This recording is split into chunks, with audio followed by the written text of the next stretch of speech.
नमस्ते नमस्कार प्यारे बच्चों, कैसे हैं आप सभी। उम्मीद करती हूँ सभी प्यारे बच्चे एकदम बढ़िया हैं, मस्त हैं, बहुत ही ज़बरदस्त और बहुत ही बेहतरीन है। तो सभी प्यारे बच्चों का स्वागत है आपके अपने प्यारे से परिवार रोजगार विद अंकित में। जल्दी से आप लोग आ जाएंगे। थोड़ा सा क्लास इसलिए लेट हो जाती है ये वाली, क्योंकि जस्ट मेरी 2 से 3 क्लास होती है। तो 2 क्लास लगातार होती हैं, 2 से 3, 3 से 4। तो आप लोगों का थोड़ा सा की वगैरह डालने में और बोर्ड को वापस से रीओपन करने में, पीडीएफ वगैरह सेव करने में थोड़ा सा टाइम चला जाता है। ठीक है, तो आ जाओ। नमस्ते नमस्ते, बहुत बढ़िया, सभी बच्चे एकदम बढ़िया हैं, एकदम बेहतरीन हैं। आपका हालचाल कैसा है एक बार आप मुझे बता सकते हो।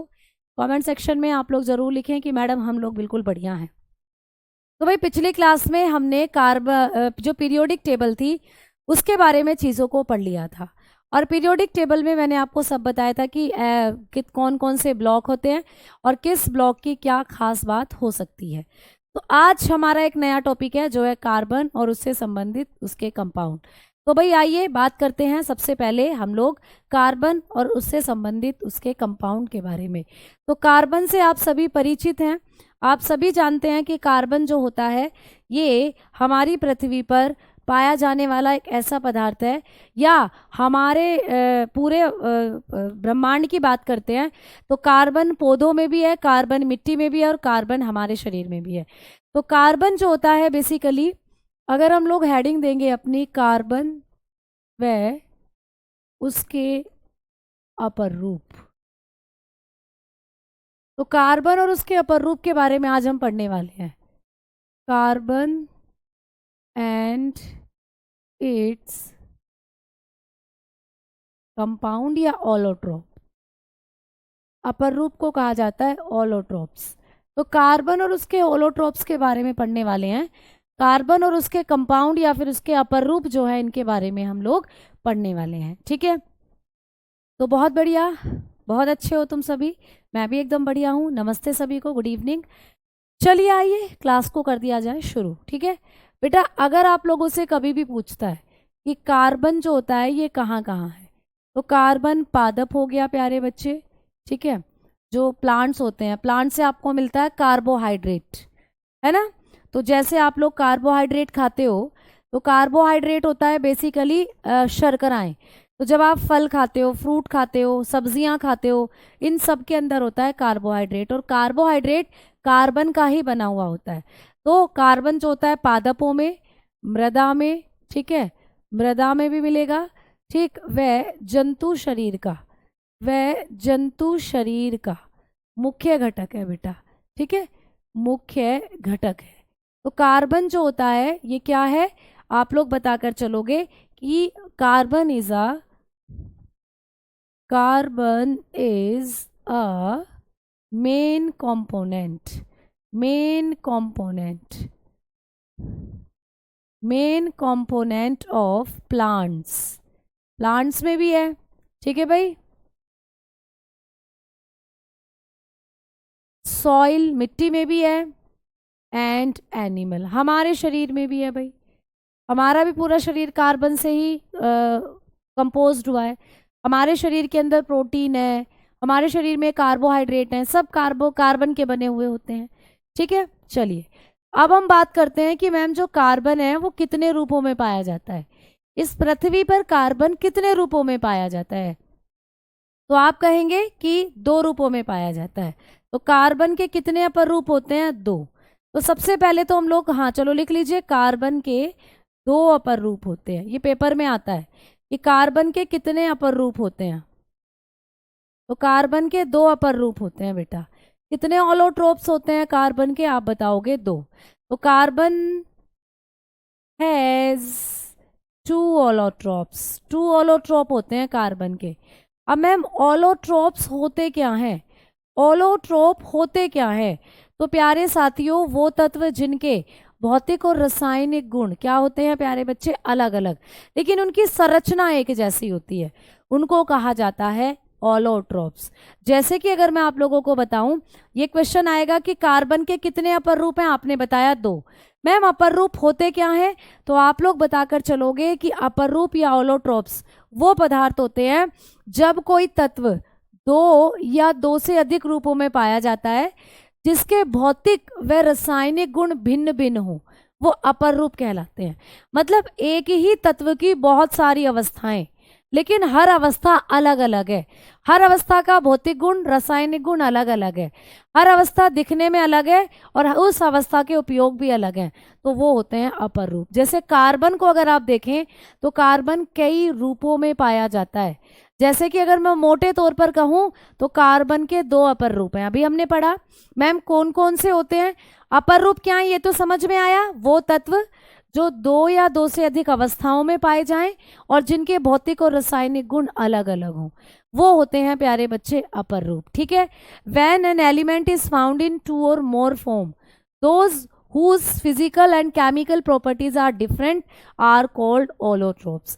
तो वो होते हैं भाई ऑलोट्रोप, जिनके भौतिक और रासायनिक गुण अलग अलग हों लेकिन एक ही पदार्थ से वो सारे बने हों। जैसे हमने बात करी हीरा। हीरा क्या है भाई? हमने बात करी ग्रेफाइट। ग्रेफाइट क्या है? और हमने बात करी प्यारे बच्चे कोयला की। कोयला क्या है मैडम? हमने बात करी प्यारे बच्चे चारकोल की। ठीक है। हमने बात करी कार्बन डाइऑक्साइड गैस की। हमने बात करी कार्बन मोनोऑक्साइड गैस की। तो मैम ये सब क्या है? तो बेटा सब कार्बन से बने हुए हैं। हीरे में भी कार्बन होता है, ग्रेफाइट में भी कार्बन होता है, कोयले में भी कार्बन होता है, चारकोल में भी कार्बन है, कार्बन डाइऑक्साइड में भी कार्बन है और कार्बन मोनोऑक्साइड में भी कार्बन है। मैम इन सब में कार्बन है, तो कार्बन के ही रूप हुए ये सारे। तो एक ही तत्व है लेकिन अलग अलग रूपों में मिल रहा है तुम्हें, है ना। तो एक तत्व जब अलग अलग रूपों में मिले और हर किसी की विशेषता अलग अलग हो। भाई हीरे को देखो तो कितनी चमक है। क्या हीरा आपको कार्बन डाइऑक्साइड की तरह दिखता है? नहीं, हीरा तो ठोस है, कार्बन डाइऑक्साइड एक गैस है। तो दोनों की प्रॉपर्टी अलग अलग हो गई। क्या हीरा तुम्हें ग्रेफाइट की जैसा दिखता है? तुम कहोगे नहीं मैम, ग्रेफाइट तो काला होता है, सलेटी होता है, लेकिन हीरा तो बड़ा चमकदार होता है। तो क्या दोनों के गुण एक जैसे हैं? नहीं, अलग अलग हैं। क्या ग्रेफाइट कोयले के जैसा है? नहीं मैडम, ग्रेफाइट को तो नहीं जलाते हम, कोयले को तो ईंधन के रूप में जलाते हैं। ठीक है। क्या चारकोल कोयले के जैसा है? नहीं मैडम। तो अलग अलग हो जाती हैं चीजें। ये सारे बने हुए तो कार्बन से हैं लेकिन सबके भौतिक और रासायनिक गुण अलग अलग हैं, सबकी संरचना अलग अलग है। तो ये सब क्या है? ये सब होते हैं प्यारे बच्चे अपर रूप। तो अपर रूप वो पदार्थ होते हैं जो जिनके भौतिक और रासायनिक गुण अलग अलग होते हैं लेकिन वो बने एक ही चीज से होते हैं। ठीक है बेटा, आवाज धीरे धीरे आ रही है? क्लियर? तो ये होते हैं आपके अपर रूप। अंगूठा दिखाएं अगर क्लियर हो गई है बात। अभी सितंबर में ही आएगा प्यारे बच्चे दूसरा बैच भी। आओ अब आगे बात करते हैं हम लोग। तो मैंने अभी बताया कि मैम कार्बन के कितने अपर रूप होते हैं। तो हमने बात करी कार्बन के 2 अपर रूप होते हैं। हमने ये भी पढ़ लिया कि कार्बन ये अपर रूप होते क्या हैं। अब हम बात करेंगे कि मैम कार्बन के 2 अपर रूप कौन कौन से होते हैं। तो कार्बन के 2 अपर रूपों में पहला होता है क्रिस्टलीय अपर रूप। ठीक है, पहला होगा क्रिस्टलीय अपर रूप। तो आपको पूछा जाएगा कि क्रिस्टलीय अपर रूप कौन से होते हैं, ये पूछेगा, जिसको कहते हैं क्रिस्टेलाइन। तो क्रिस्टेलाइन ऑलोट्रोप आप इसको बोलोगे, ऑलोट्रोप, क्रिस्टेलाइन ऑलोट्रोप। और दूसरे होते हैं अक्रिस्टलीय अपर रूप, अक्रिस्टलीय अपर रूप। ठीक है, अक्रिस्टलीय अपर रूप। तो कार्बन के 2 अपर रूप हैं, क्रिस्टलीय और प्यारे साथियों अक्रिस्टलीय। तो ये होता है अक्रिस्टेलाइन, अक्रिस्टेलाइन। ठीक है, तो ये आप लोगों को चीजें हैं जो पढ़नी है। तो चलिए बात करते हैं कि कार्बन के क्रिस्टलीय अपर रूप कौन कौन से हैं। क्रिस्टलीय अपर रूप बेटा जिनमें क्रिस्टल आपको नजर आते हैं। जैसे हीरे को देखो, कभी हीरे में तुम्हें अंदर की तरफ ऐसे ऐसे क्रिस्टल से नजर आते हैं। ग्रेफाइट की संरचना में भी नजर आएंगे और एक फुलरीन होता है उसकी संरचना में भी नजर आएंगे। तो बात करेंगे कि जो ये होता है आप लोगों का कार्बन, इसके क्रिस्टलीय अपर रूप कौन कौन से होते हैं और अक्रिस्टलीय अपर रूप कौन कौन से होते हैं। तो आइए बात करेंगे। तो सबसे पहले बात करते हैं क्रिस्टलीय अपर रूप की। सबसे पहले बात करेंगे क्रिस्टलीय अपर रूप। तो कार्बन के जो क्रिस्टलीय अपर रूप होते हैं, क्रिस्टेलाइन, क्रिस्टेलाइन ऑलोट्रोप, तो ये कौन कौन है पेपर में क्वेश्चन आएगा और आप आंसर छाप के आओगे मैडम हीरा। ठीक है, हीरा कार्बन का क्रिस्टलीय अपर रूप है। ठीक है, हीरा, डायमंड बोलते हैं जिसको। हीरा, ठीक है। तो हीरा जो होता है कार्बन का कैसा रूप है, आप बताओगे क्रिस्टलीय। दूसरा ग्रेफाइट, ग्रेफाइट भी कार्बन का क्रिस्टलीय अपर रूप है। नाम कितने बच्चों ने सुना है ग्रेफाइट का, तो ये भी कार्बन का क्रिस्टलीय अपर रूप है। तीसरा हो जाता है फ्लोरीन, ठीक है, तो तीसरा होगा फ्लेरीन, तीसरा हो जाएगा फ्लोरीन, जो कि आप लोगों का कार्बन का क्रिस्टलीय अपर रूप की कैटेगरी में ही आता है। तो ये तीन है कार्बन के क्रिस्टलीय अपर रूप। अच्छा मैम, कार्बन के अक्रिस्टलीय अपर रूप कौन कौन से हैं, तो भाई इधर लिख लेते हैं अक्रिस्टलीय, अक्रिस्टलीय अपर रूप कौन कौन से हैं। तो कार्बन के जो अक्रिस्टलीय अपर रूप होंगे ये होंगे आप लोगों के अक्रिस्टलाइन, अक्रिस्टलाइन जो होंगे बच्चा ये हो जाते हैं, एक तो कार्बन डाइऑक्साइड गैस हो गई बेटा, ठीक है, ये हो गया। आप ऐसे सीधा सीधा लिखे कोयला हो गया, पहले लिखें कोयला, कोल, ठीक है, फिर लिखें चारकोल, चारकोल हो गया, चारकोल। फिर हो गया प्यारे बच्चे कॉक, कॉक बोलते हो जिसको, ये कोको कोला नहीं है, कॉक पीने वाली भी तो आती है कॉक, वो नहीं है, ये अलग है, ठीक है। और बेटा काजल, काजल तुम मेरी हो, लैंप चार बोलते हैं जिसको, लैंप चार, ठीक है, काजल यानी कि लैंप चार। तो ये हो जाते हैं कार्बन के क्या प्यारे बच्चे, अक्रिस्टलीय अपर रूप, ठीक है। तो पेपर में ना क्रिस्टलीय और अक्रिस्टलीय के ऊपर क्वेश्चन आता है, इनमें से कौन कार्बन का क्रिस्टलीय अपर रूप नहीं है, ऐसे आएगा। तो ये भी दे देगा, ये भी दे देगा, ये भी दे देगा, इनमें से कोई एक उठाकर दे देगा। तो क्रिस्टलीय अपर रूप कौन सा नहीं है ये पूछ रहा है, तो कोई भी जो चौथा ऑप्शन होगा वो आपका सही होगा। या ऐसे बन जाएगा, इनमें से कौन कार्बन का एक अक्रिस्टलीय अपर रूप नहीं है, तीन इनमें से उठाकर दे देगा और एक ऊपर से उठाकर दे देगा। तो आपका इस तरीके के क्वेश्चन है जो पेपर में बनेंगे।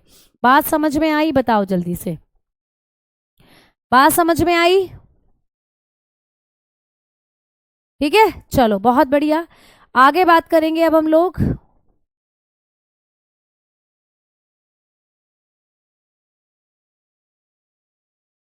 अच्छा बहुत बढ़िया बेटा, यूपी के एग्जाम के मॉर्निंग शिफ्ट में आ गया था पढ़ाया हुआ, ठीक है बेटा, कोई बात नहीं, ठीक है।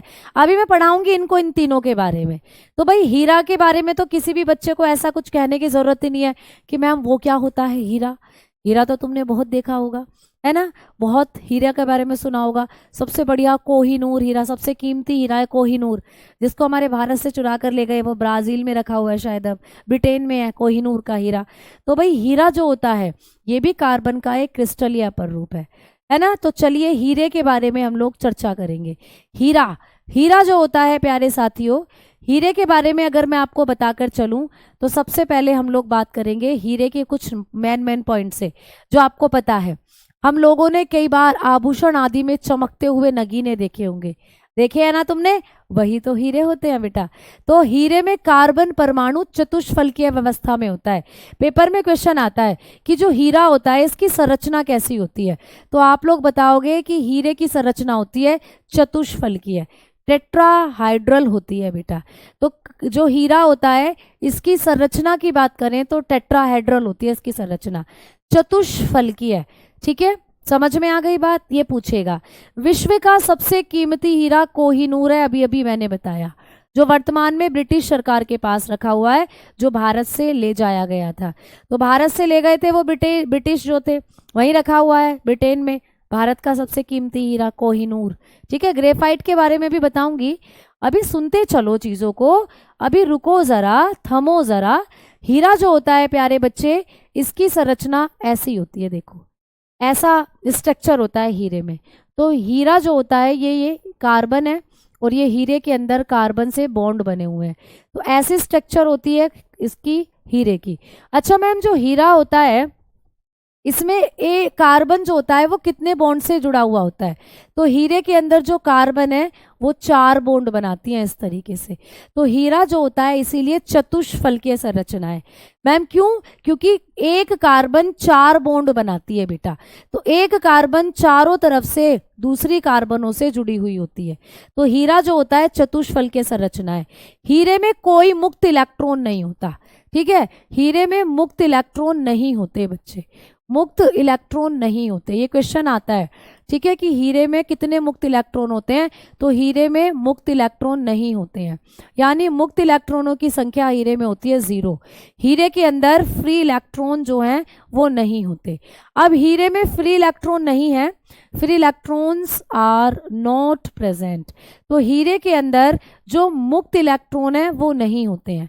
इसी वजह से जो हीरा होता है ये विद्युत का कुचालक होता है। मैंने आपको बताया था हीरे में कभी करंट नहीं आता, तो पूछा जाता है कि हीरा विद्युत का क्या है, तो विद्युत का कुचालक होता है हीरा, विद्युत का कुचालक है हीरा जो होता है, क्योंकि हीरे के अंदर कोई मुक्त इलेक्ट्रॉन नहीं होता।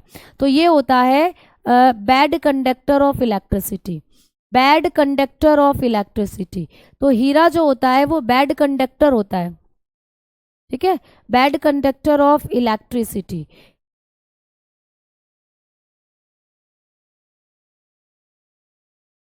ठीक है,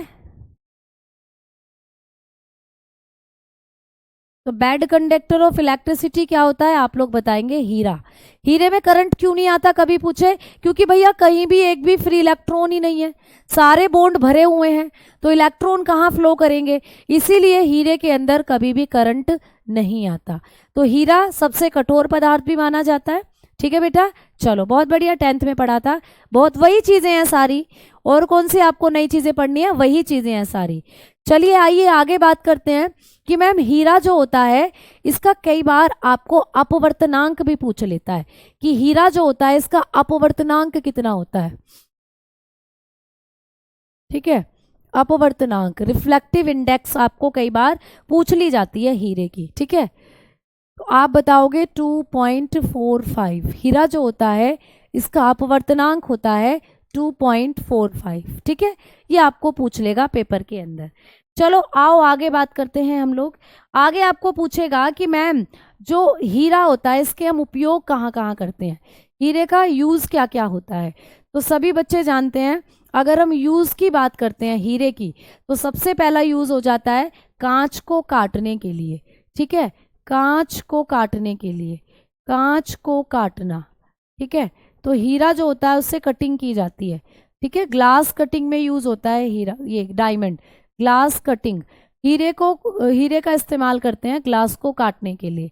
दूसरा, चट्टानों को काटने के लिए भी इसका इस्तेमाल होता है, चट्टानों को काटने के लिए, चट्टानों को काटने के लिए, तो चट्टानों की कटिंग करने के लिए भी इस्तेमाल करते हैं। ठीक है, to cut rocks, to cutting rocks.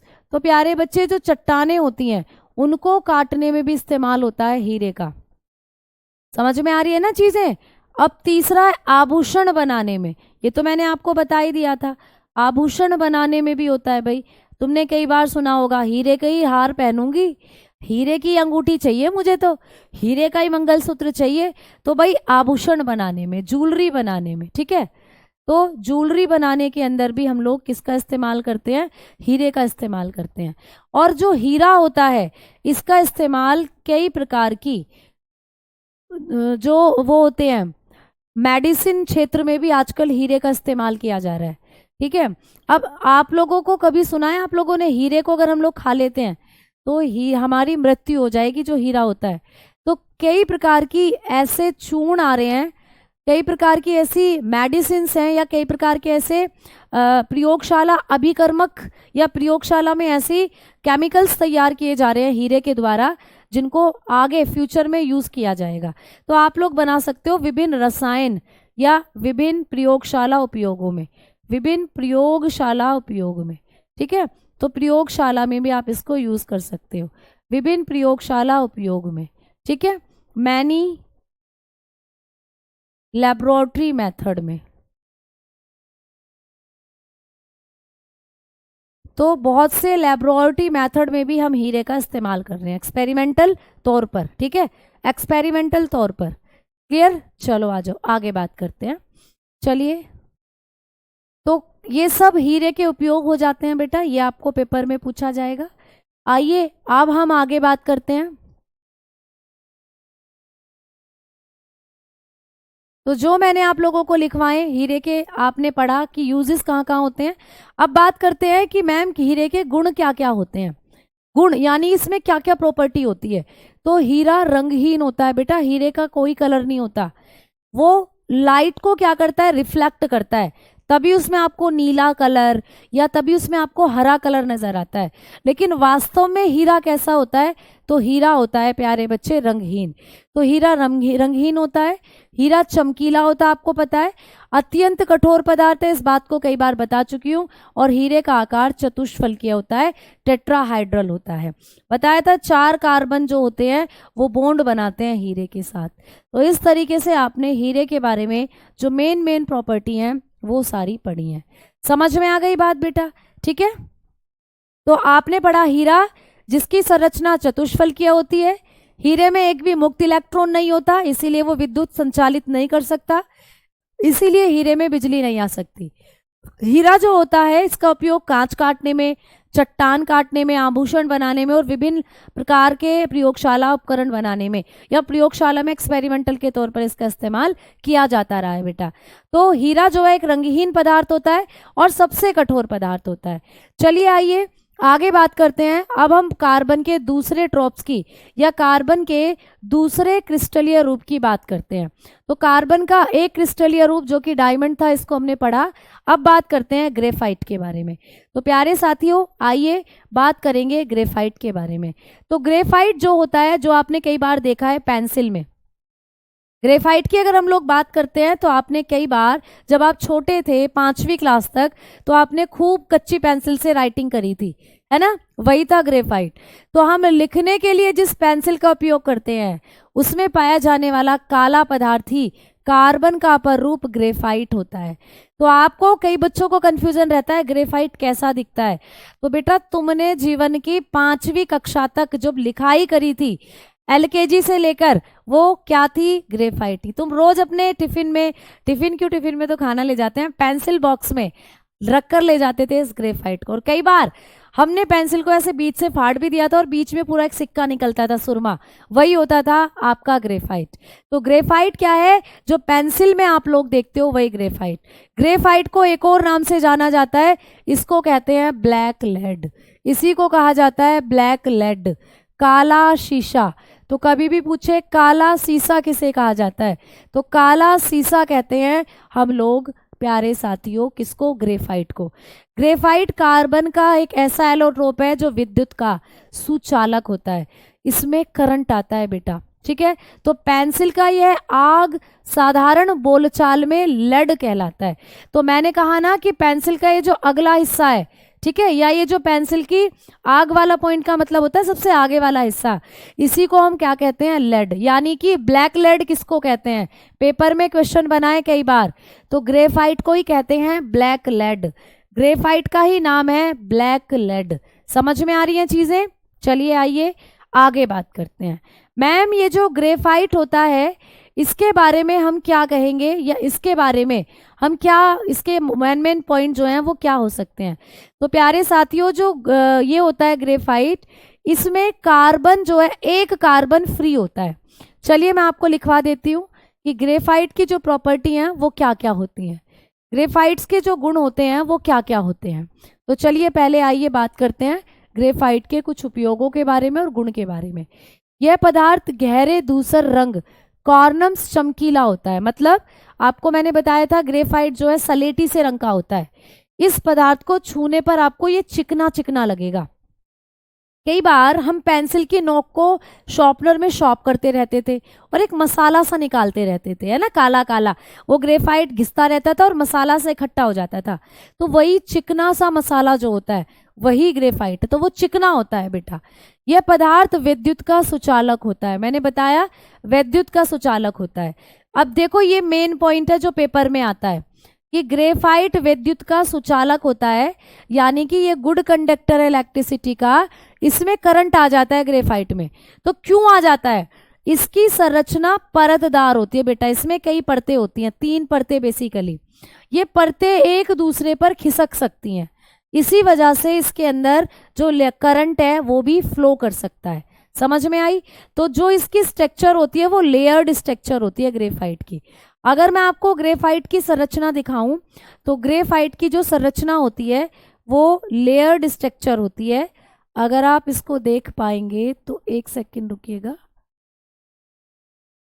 ये जो आपको बीच में नजर आ रहा है ना बच्चा, ये जो आपको बीच में नजर आ रहा है, ये वाली आप लोगों की ग्रेफाइट की स्ट्रक्चर होती है। तो ग्रेफाइट की स्ट्रक्चर क्या लेयर्ड स्ट्रक्चर है, इस तरीके से इसमें लेयर्ड होती है।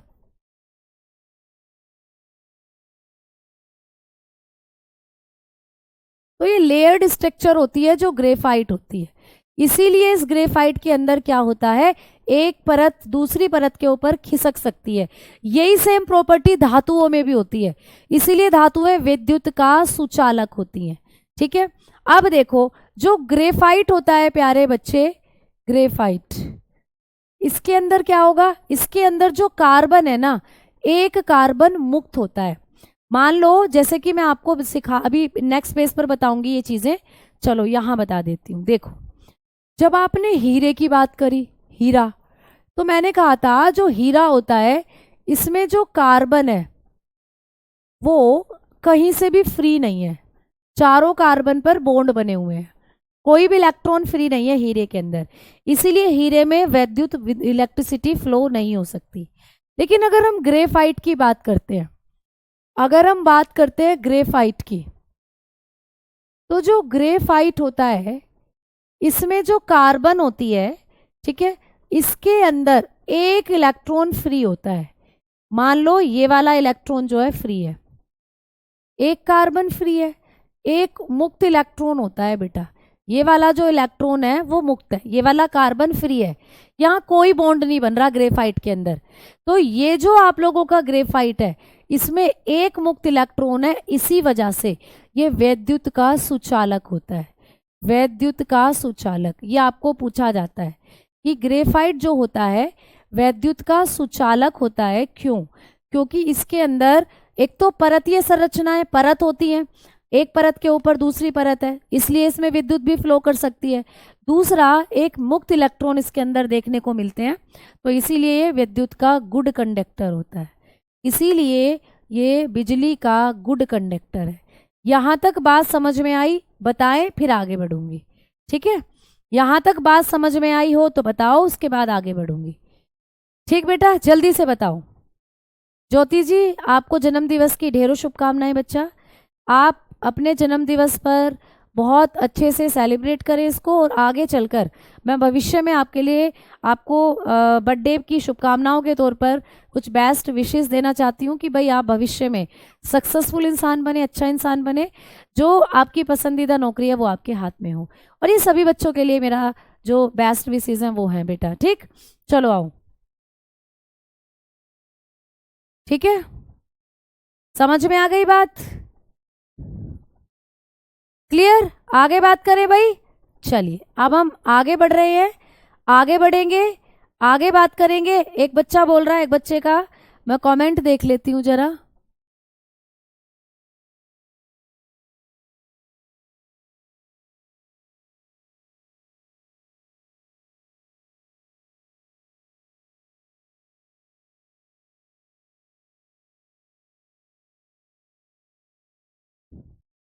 अच्छा, एक बच्चा बोल रहा है कि परसों वाला एक भी क्वेश्चन पीवाईक्यू में नहीं है। आप कौन सा परसों वाला एक भी क्वेश्चन पीवाईक्यू में नहीं है बच्चा, ये बताएंगे जरा आप मुझे। परसों जब हमने जो क्लास पढ़ी थी प्यारे बच्चे, पीरियोडिक टेबल, तो क्या आपको क्लास के अंदर कोई भी पर्टिकुलर जब क्वेश्चन पढ़ाया जाएगा या कंटेंट पढ़ाया जाएगा वो सिर्फ पीवाईक्यू में ही होगा, तभी पढ़ाया जाएगा क्या? एक बात मुझे बताएं। अगर आपने पीरियोडिक टेबल के, मैंने अभी आपको बहुत से इंपॉर्टेंट पॉइंट बताए थे, तो जो इंपॉर्टेंट पॉइंट परसों की क्लास में मैंने आपको बताए, क्या वो पीवाईक्यू में होंगे तभी आप उनको पढ़ोगे? क्या वो आगे आने वाले एग्जाम में नहीं बन सकते? बिल्कुल भी। भाई परसों की क्लास का एक बच्चा बोल रहा है कि पीवाईक्यू का एक भी क्वेश्चन उस क्लास में नहीं था। तो प्यारे बच्चे, जो क्लास में आपको कंटेंट पढ़ाया जाएगा तो फिर तो हम 3 क्लासों में खत्म कर देंगे भैया। जो पीवाईक्यू में बने हुए थे उन्हीं को उठाकर बस खत्म कहानी। फिर हम एक्स्ट्रा मटेरियल क्यों दे रहे हैं आप लोगों को? एक्स्ट्रा मटेरियल इसीलिए तो दिया जा रहा है जिससे आगे आने वाले वर्षों में भी जो ये क्वेश्चन बने तो आप उनको कर पाएं। आप उनको कर पाए प्यारे बच्चे। और चीज़ों को जब समझोगे तो जब भी आप लोगों को चीज़ें समझ में आएंगी। आपके एसएससी जीडी के एग्जाम के अंदर जो पीरियोडिक टेबल है, मैंने क्या कहा कि केमिस्ट्री में एसिड, बेस और सोल्ट से केमिस्ट्री में 1 या 2 क्वेश्चन आते हैं, और एक क्वेश्चन अगर आया है तो 2 क्वेश्चन अगर आए हैं तो एक क्वेश्चन जो है वो एसिड, बेस, सोल्ट से मिल जाता है। तो मैंने आपको कहा कि अगर उस वाली क्लास से आपको पीवाईक्यू मिला है और पीरियोडिक टेबल से नहीं मिला, तो मैं पीरियोडिक टेबल से बहुत कम क्वेश्चन आपको पूछे जाते हैं। ऐसा होता है कि 4 साल में एक बार एक क्वेश्चन पीरियोडिक टेबल से आया। अगर मैं उस टॉपिक को छुड़वा दूं आपको ये कहकर कि इससे तो क्वेश्चन आते ही नहीं है, 4 साल में बनते हैं बस, तो क्या आप लोगों के लिए सही रहेगा? ये बताएं आप, ये सही बताएं आप मुझे। जब भी आप किसी टीचर को इस तरीके से बोलते हो कि पीवाईक्यू वाला क्वेश्चन, पिछले वाली क्लास में पीवाईक्यू वाला क्वेश्चन एक भी नहीं था, तो क्या आप मुझे गारंटी दे सकते हो आगे आने वाले वर्षों में भी वो पेपर में नहीं बनेगा क्वेश्चन? और किस बेस पर आप टीचर को ये कह देते हो कि आपको पढ़ाना नहीं आता? भाई तुम्हें पढ़ना है तो पढ़ो, नहीं पढ़ना है तो आप आराम से जाएं, खेले कूदें और भैया मस्ती बनाएं। प्लीज़ दूसरे बच्चे जो पढ़ रहे हैं उनको परेशान ना करें। समझ में आई बातें? अगर सिर्फ पीवाईक्यू की ही बेसिस पर पढ़ना है तो बस वो पीवाईक्यू के जो दो क्वेश्चन आते जा रहे हैं पिछले साल जो आए थे जितने भी सेट्स में, वही करा देते हैं, उसी से अराउंड आपको चीज़ें समझा देते हैं, बाकी जाए भाड़ में। बाकी आने वाले वर्षों में जो नए क्वेश्चन बनेंगे उनसे कोई मतलब नहीं है हमारा, और जो बन चुके हैं या फिर पीवाईक्यू का मतलब है पिछले वर्षों में, उससे पहले जो क्वेश्चन बन चुके हैं उनसे हमारा कोई मतलब नहीं है ना? फिर तो तुम ये कहना चाहते हो। भाई मेरी समझ में नहीं आ रहा है कि ये बच्चे अपने दिमाग को विकसित क्यों नहीं करते हैं, अपने दिमाग को विकसित क्यों नहीं करते हो। जब ऐसा कमेंट आता है ना तो दिल को ठेस सी तो पहुंचती है, इग्नोर भी हम उसको नहीं कर सकते। ठीक है, तो भैया फिर तो वही क्वेश्चन पढ़ लो जो पीवाईक्यू में बने हुए हैं और उन्हीं के आधार पर आप अपनी चीज़ों को पढ़ लो। एक भी एक्स्ट्रा पॉइंट हम तुम्हें अपनी तरफ से बताने वाले हैं नहीं। फिर तो तुम्हारा मतलब ये है, ठीक है, फिर तो तुम्हारा मतलब ये है। तुम मुझे एक बात बताओ, क्या सिर्फ केमिस्ट्री पढ़ने से जीडी क्लियर कर लोगे तुम? ये बताओ, क्या सिर्फ केमिस्ट्री पढ़ने से जीडी क्लियर कर लोगे? जीडी क्लियर करने के लिए तुम्हें मैथ भी पढ़ना पड़ेगा, हिंदी भी पढ़नी पड़ेगी, पूरी जीएस पढ़नी पड़ेगी। क्या जो जिन बच्चों का ये डाउट रहता है कि क्या मैम इससे जीडी क्लियर हो जाएगा, तो क्या बेटा केमिस्ट्री के 2 भी क्वेश्चन आ गए तो 2 क्वेश्चन करके आने से तुम जीडी क्लियर कर लोगे? ये बताओ। पता नहीं क्या सोचते रहते हो तुम सारे दिन। बेटा ये तो 2 एक नंबर की मारा मारी है। पढ़ो, मेहनत करो, पूरी कोशिश हमारी है कि क्वेश्चन आपको पेपर में मिले। उसी मेहनत के साथ, उसी अपने जज्बे के साथ हम आपको पढ़ा रहे हैं कि पेपर में क्वेश्चन मिले। लेकिन ये नहीं है कि केवल 2 क्वेश्चन करने से आप जीडी क्लियर कर दोगे। जीडी क्लियर करना है तो बेटा हिंदी भी पढ़नी पड़ेगी, इंग्लिश भी पढ़नी पड़ेगी, जीएस भी पढ़नी, मैथ्स भी पढ़ना पड़ेगा और जीएस भी पढ़नी पड़ेगी, है ना बेटा? समझ में आ गई बात? क्लियर हुई ना बात? तो ये है चीजें, ठीक है, क्लियर भाई? मैम हाँ बेटा, बिल्कुल बिल्कुल हो जाएगा, बेफिक्र होकर पढ़ो। चलो आओ आगे बात करते हैं। तो ऐसा तो प्लीज़ किसी टीचर के लिए ना कहें कि पढ़ाना नहीं आता है, ठीक है? या तो प्यारे बच्चे अगर आपको पसंद नहीं है तो आप क्लास छोड़कर जा सकते हो आराम से। कोई हमारा पहला बैच नहीं है ये जिसमें हम पहली बार पढ़ा रहे हैं। दूसरे बच्चों का टाइम भी मैं ख़राब नहीं करना चाहती। आ जाओ बच्चों, बात करते हैं, ठीक है? चलिए, तो मैं आपको क्या बता रही थी कि जो हीरा होता है बेटा, इसमें एक भी फ्री इलेक्ट्रॉन नहीं है, इसीलिए विद्युत का कुचालक है। लेकिन ग्रेफाइट की संरचना में कई बार पूछा गया है कि ग्रेफाइट जो होता है, जरूरी नहीं जीडी के एग्जाम में पूछा गया हो, कई दूसरे एग्जाम्स में भी पूछा गया है कि जो ये ग्रेफाइट होता है विद्युत का सुचालक क्यों होता है? क्योंकि इसमें एक मुक्त इलेक्ट्रॉन होता है और दूसरा ये एक परतीय संरचना है, तो इसकी परतें आपस में फिसलती हैं जिससे जो इलेक्ट्रिसिटी होती है इसके अंदर फ्लो कर जाती है। समझ में आ गई बात? चलिए अब आइए, अब हम बात करते हैं कि मैम ग्रेफाइट का इस्तेमाल हम लोग कहाँ कहाँ करते हैं। तो ये जो ग्रेफाइट है इसके यूजेस हम लोग कहाँ कहाँ करते हैं। तो भाई आप सभी को मैंने बताया पेंसिल बनाने में इसका इस्तेमाल करते हैं, ठीक है? इलेक्ट्रोड बनाने में। तुमने कई बार बैटरी वगैरह देखी है, बैटरी जो होती हैं उन बैटरी में तुमने देखा होगा काले काले दो साइडों में ऐसे लगे होते हैं, तो ये होते हैं इलेक्ट्रोड। ठीक है, एक नेगेटिव एक पॉजिटिव ऐसे करके। तो ये जो बैटरियों में आपने देखे होंगे ये होते हैं इलेक्ट्रॉन, जहाँ से करंट फ्लो करता है। हमेशा नेगेटिव और पॉजिटिव पॉइंट होते हैं किसी भी शेल के, आपने देखा भी होगा, है ना, आपने देखा भी होगा। ठीक है, तो ये जो आप लोगों के इलेक्ट्रोड हैं जो कि बैटरी वगैरह में इलेक्ट्रॉन के ट्रांसपोर्टेशन, इलेक्ट्रॉन के प्रवाह के लिए लगाए जाते हैं, इन्हीं को कहते हैं इलेक्ट्रॉन। तो कई बार ये इलेक्ट्रॉन ग्रेफाइट के ही यूज़ किए जाते हैं। तुमने कई बार किसी शेल को देखा है, जब किसी शेल को ईंट से तोड़ दोगे तो अंदर से काला काला निकलेगा, तो वो जो पॉजिटिव नेगेटिव जो शेल के बेस होते हैं उनके अंदर बीच में ग्रेफाइट की ही रोड डाली हुई होती है। ठीक है बेटा, शुष्क स्नेहक के रूप में, एज अ ड्राई लुब्रिकेंट। अब शुष्क स्नेहक के रूप में कहाँ करते हैं, भारी वाहनों में या भारी मशीनों में। जो भी भारी मशीनें होती हैं बेटा, जब वो मशीनें काम करते करते, हैवी जो मशीन होती हैं उनके पुर्जे घिस जाते हैं। ठीक है, तो हैवी मशीन्स जो होती हैं इनके जब पुर्जे घिस जाते हैं बच्चा, तो इनके अंदर हम लोग क्या करते हैं, इनके अंदर हम लोग ग्रेफाइट का चूर्ण डाल देते हैं। ग्रेफाइट का चूर्ण चिकना होता है तो ये लुब्रिकेंट की तरह काम करता है। जैसे कई बार भाई आपके घरों में वो न्यार काटने वाली मशीन नहीं होती है, उसके जो पुर्जे कई बार टाइट काम करते हैं तो उसमें थोड़ा थोड़ा काला तेल डाल देते हैं। काला तेल डालने से चिकनाहट पहुंचेगी, जिससे वो इजीली घूम पाती है। तो कई बार जब मशीनें, पुरानी मशीनें, बड़ी बड़ी मशीनें, जब उनके पुर्जे टाइट हो जाते हैं तो उनको ढीला करने के लिए हम ग्रेफाइट का चूर्ण भी डालते हैं। तो ये भी आपको पूछा जाता है। और प्यारे साथियों, जो ग्रेफाइट होता है इसका इस्तेमाल हम लोग पेंसिल बनाने में तो करते ही करते हैं, इलेक्ट्रोड बनाने में करते करते हैं, आप लोग बता सकते हो इसका इस्तेमाल नाभिकीय ऊर्जा में भी किया जाता है। नाभिकीय ऊर्जा में, ठीक है, नाभिकीय ऊर्जा यानी न्यूक्लियर एनर्जी के अंदर, न्यूक्लियर एनर्जी में भी इलेक्ट्रिसिटी ग्रो करने के लिए न्यूक्लियर एनर्जी जो होती है, नाभिकीय ऊर्जा, बड़े बड़े नाभिकीय यंत्र जो होते हैं उनके अंदर भी इसका इस्तेमाल किया जाता है। ठीक है, ग्रेफाइट का या ग्रेफाइट की छड़ों का, ग्रेफाइट की छड़ें होती हैं उनमें भी इसका इस्तेमाल किया जाता है। तो ये आप लोगों को क्या करना है बेटा, बहुत अच्छे से चीज़ों को संभल कर, मतलब पढ़कर याद रखना है और चीज़ों को करना है। चलिए आइए, तो ग्रेफाइट के बारे में इंपॉर्टेंट पॉइंट आपने पढ़े। अब हम बात करेंगे कि मैम ग्रेफाइट की संरचना कैसी होती है। जैसे मैंने बताया कि हीरा तो चतुष्फलकीय होता है, चतुष्फलकीय मतलब 4 कार्बन है ना, और टेट्राहेड्रल बन रही है स्ट्रक्चर। लेकिन मैम ग्रेफाइट की संरचना कैसी है, तो ये हेक्सागोनल होता है, या हेक्सा इसको आप बोलते हो षष्ठकोणीय संरचना होती है इसकी।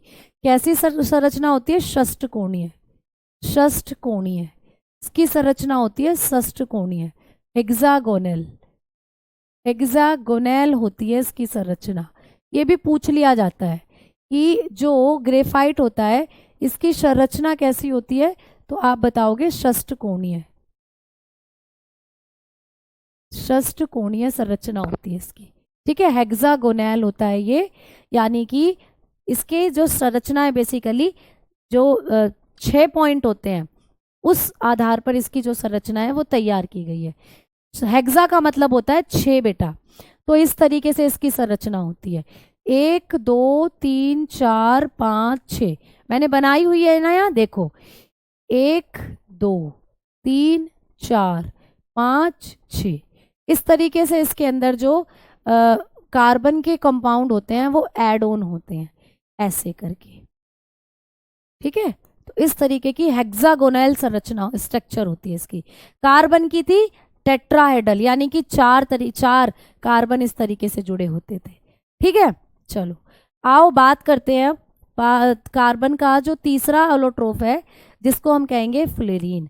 तो अब बात करेंगे हमने ग्रेफाइट पढ़ लिया, अब बात करेंगे फ्लोरीन की। ठीक है बच्चा, अब बात करेंगे फ्लोरीन की।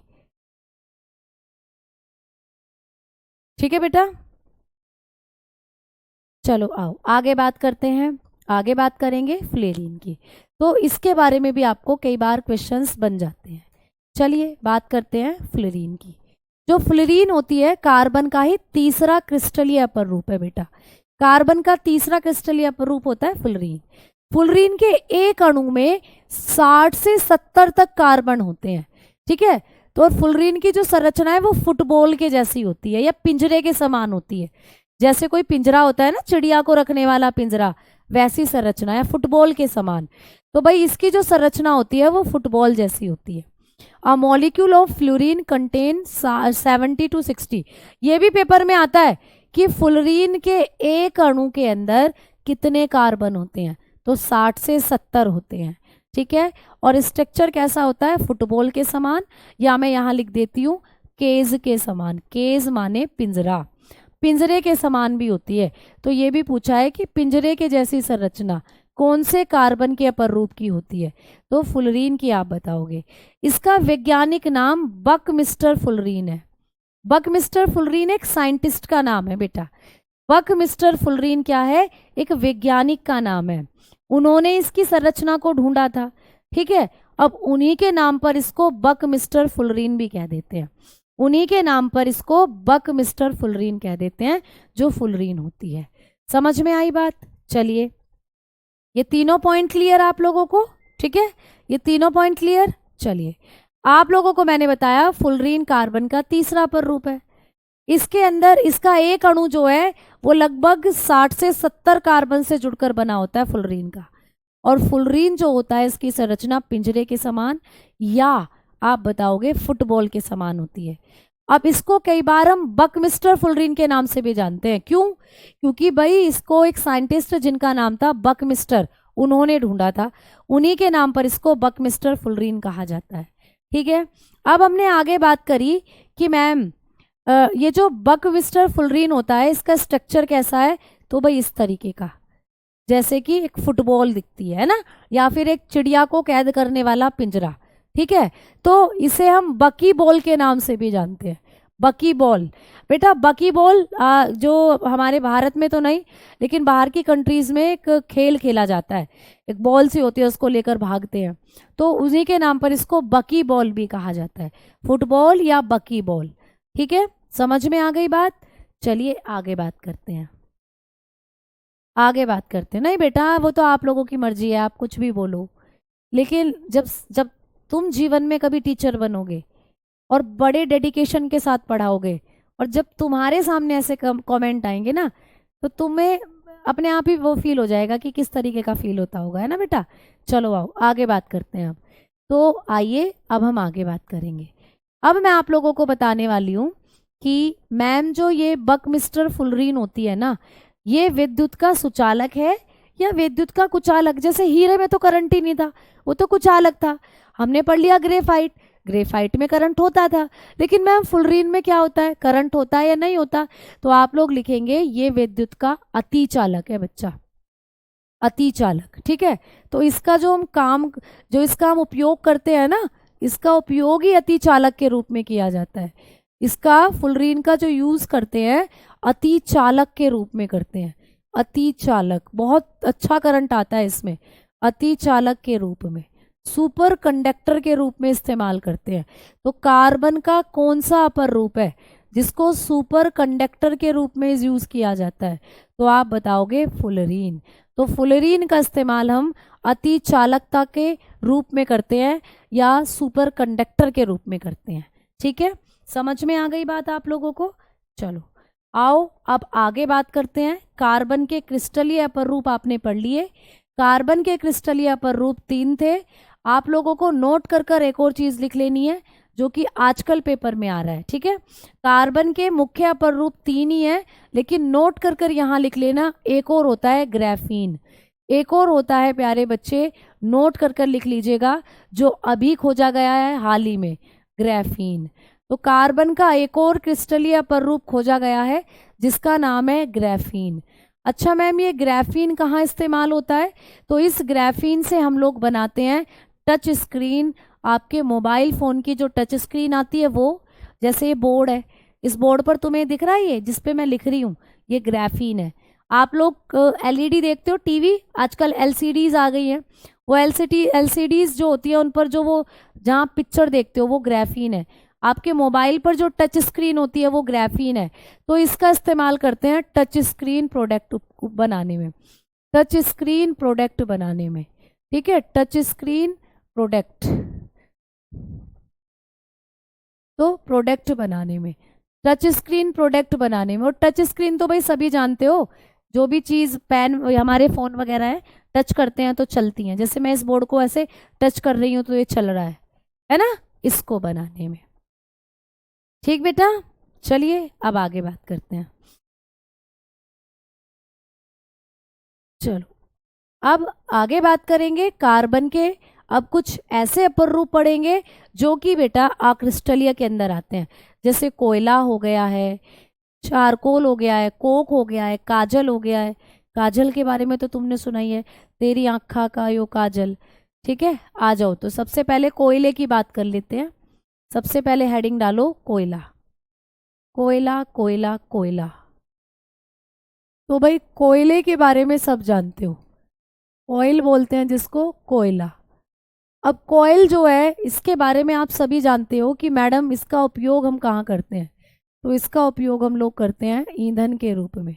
कोयले का यूज़ कहाँ होता है बेटा, ईंधन के रूप में हम इसका इस्तेमाल करते हैं, ईंधन के रूप में, एज अ फ्यूल।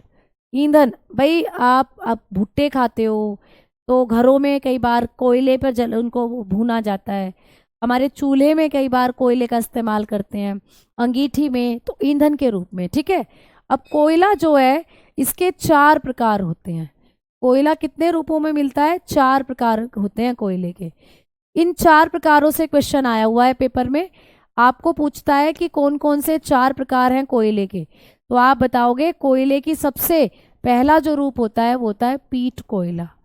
पीट कोयला प्यारे बच्चे, पीट कोल, ये कार्बन का सबसे या कोयले का सबसे चीपेस्ट फॉर्म है।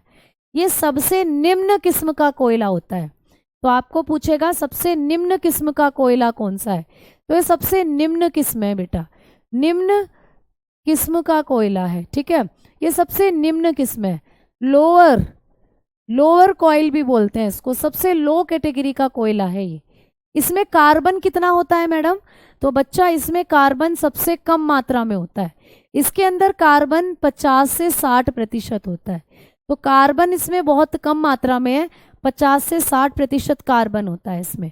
ठीक है, क्लियर। आ जाओ आगे बात करते हैं।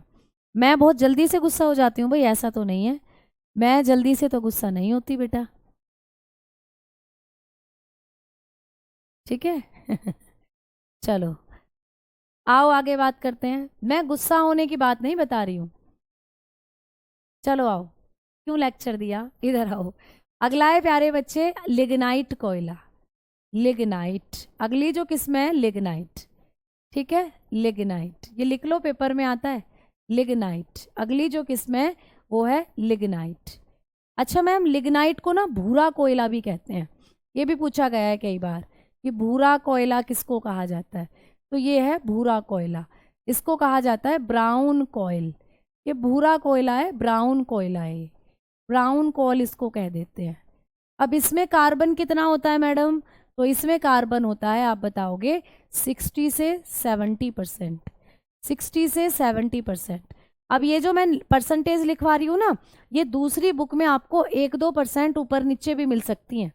कहीं 60 लिख रहा है मैंने यहाँ, तो कहीं 62 लिखा हो सकता है। तो इतने के बीच ही आपको ऑप्शन मिलेगा जो मैं लिखवा रही हूँ वैल्यू। ठीक है, आगे आता है बेटा बिटुमिनस, बिटुमिनस, बिटुमिनस। अगला है बिटुमिनस। ठीक है, अगला है तीसरा बिटुमिनस कोयला, बिटुमिनस। अच्छा, व्यावसायिक तौर पर आपको पूछता है कि जब हम व्यावसायिक तौर पर, जैसे कहीं कोयले से ट्रेन चलती हैं, ठीक है, इंडस्ट्रियल लेवल पर जब हम किसी कोयले का इस्तेमाल करते हैं तो कौन सी फॉर्म है कोयले की जिसको इस्तेमाल करते हैं, तो भाई बिटुमिनस जो होता है इसको ही हम औद्योगिक रूप पर इस्तेमाल करते हैं। तो इसका इस्तेमाल औद्योगिक स्तर पर किया जाता है, औद्योगिक स्तर पर उपयोग। ठीक है, तो इसका उपयोग हम इंडस्ट्रियल लेवल पर करते हैं। ठीक है, उपयोग किया जाता है, या कमर्शियल लेवल पर इसका उपयोग किया जाता है बिटुमिनस का प्यारे बच्चे। इसको हम कमर्शियल लेवल पर इस्तेमाल करते हैं। व्यावसायिक तौर पर इसी कोयले का है इस्तेमाल जो होता है। अच्छा मैम इसमें कार्बन कितना होता है? तो इसमें कार्बन 70 से 80% आप लोग बताकर चल सकते हो। यानी दूसरा सर्वोच्चतम क्वालिटी का ये होता है कोयला। ठीक, आओ सबसे अच्छी क्वालिटी वाला कोयला लास्ट एंथ्रासाइट। ठीक है, तो आप बताएंगे एंथ्रासाइट। सबसे बेस्ट क्वालिटी का जो कोयला है वो हो जाएगा एंथ्रासाइट। क्या हो जाएगा प्यारे साथी? एंथ्रासाइट। अच्छा ये जो एंथ्रासाइट होता है इसके बारे में आप लोगों को पूछे, एंथ्रासाइट जो होगा, एंथ्रासाइट जो होता है मैम इसमें कितना, या ये किस प्रकार का कोयला है, इसमें कितना कार्बन है? तो सबसे बेस्ट क्वालिटी है कोयले की यही एंथ्रासाइट। तो उच्च किस्म का कोयला है बेटा, ये उच्च किस्म का कोयला है। सबसे बेस्ट कोयला यही होता है, सबसे बेस्ट है प्यारे बच्चे। ठीक है, उच्च किस्म का कोयला है, बेस्ट कॉइल इसी को कहते हैं। दूसरे कलर से लिख दूं वरना या मिक्स कर दोगे, यही है बेस्ट कॉइल। तो सबसे उच्च कैटेगरी का कोयला होता है एंथ्रासाइट। सबसे निम्न का होता है पीट, बेचारा पिट पिट कर निम्न क्वालिटी का हो गया, और ये सबसे ऊपर है एंथ्रासाइट। एंथ्रासाइट में कार्बन कितना होता है? तो आप लोग बताकर चलोगे, इसके अंदर जो कार्बन होता है 80 से लगभग 95% तक इसके पास होता है कार्बन। ठीक है, 80 से लगभग 95% तक इसके पास कार्बन होता है। तो सबसे ज़्यादा कार्बन की मात्रा एंथ्रासाइट में होती है, इसीलिए इसको हम बेस्ट क्वालिटी का कोयला कहते हैं। ठीक है, अब एक बच्चा बोल रहा है कि मैम समझ नहीं आ रहा। बेटा एक बार मैं फिर से चीज़ों को रिवाइज कर रही हूँ, आप एक बार फिर से चीज़ों को समझें। हमने बात करी थी आज कार्बन की। कार्बन प्लांट में भी होता है, कार्बन मिट्टी में भी है, और कार्बन हमारे शरीर में भी है। हम सब कार्बन से मिलकर बने हैं। ठीक है, चलो कार्बन के कितने रूप होते हैं? 2। कार्बन के 2 अपर रूप हैं, क्रिस्टलीय अपर रूप है और अक्रिस्टलीय अपर रूप है। मैम क्रिस्टलीय अपर रूप में कौन कौन आते हैं? तो क्रिस्टलीय अपर रूप में अपने पढ़े थे 3। हीरा पढ़ा था, हीरे के बारे में मैंने बताया कि हीरे की संरचना चतुष्फल की है, टेट्राहेड्रल। हीरा प्यारे बच्चों विद्युत का कुचालक होता है, यानी हीरे में करंट नहीं आता, क्योंकि हीरे के अंदर चारों कार्बन पर बॉन्ड बनते हैं। ठीक है, हीरा जो होता है इसका उपयोग हम आभूषण बनाने में, कांच को काटने में, चट्टानों को काटने में करते हैं मेनली। समझ में आ गई बात? इसके बाद मैंने आपको बताया ग्रेफाइट। ग्रेफाइट जो होता है ये कार्बन का एक ऐसा रूप है जिसको हम काला शीशा के नाम से भी जानते हैं, ब्लैक लेड। ठीक है, और ग्रेफाइट जो होता है ये विद्युत का सुचालक है, इसमें करंट आ जाता है। क्यों? उसके 2 रीजन है। एक तो ये परतीय संरचना है, इस पर परत बनी हुई है, और दूसरा इसमें एक मुक्त इलेक्ट्रॉन होता है, इस वजह से इसमें आ जाता है करंट। ग्रेफाइट क्या है? वही है जो पेंसिल की नोक होती है, इसका इस्तेमाल कहाँ करते हैं? इलेक्ट्रोड बनाने में। ठीक है, दूसरा स्नेहक के रूप में, यानी ल्यूब्रिकेंट के रूप में, मशीनों को चिकना करने के लिए, घर्षण से बचाने के लिए जो डालते हैं लुब्रिकेंट। नाभिकीय ऊर्जा में भी इलेक्ट्रोड बनाने में इसका इस्तेमाल करते हैं, और पेंसिल में इसका इस्तेमाल करते हैं। ठीक है, फिर हमने बात करी कि मैडम तीसरा था फ्लोरीन।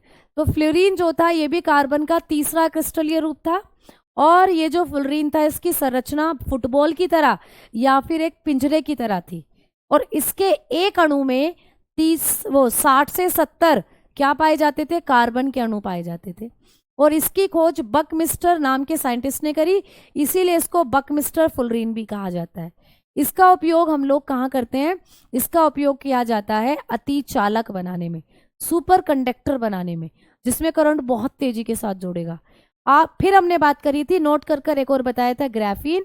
ग्राफीन एक नया खोजा गया कार्बन का क्रिस्टलीय पर रूप है, जिसका इस्तेमाल टच स्क्रीन प्रोडक्ट बनाने में किया जाता है। ठीक है, अच्छा सॉरी। उसके बाद मैंने आपको पढ़ाया कोयला, और कोयले में आपने पढ़ा कि भाई जो कोयला होता है ये क्या है? इसका उपयोग हम ईंधन के रूप में करते हैं, और कोयले की 4 किस्में होती हैं, 4 तरीके का कोयला मिलता है।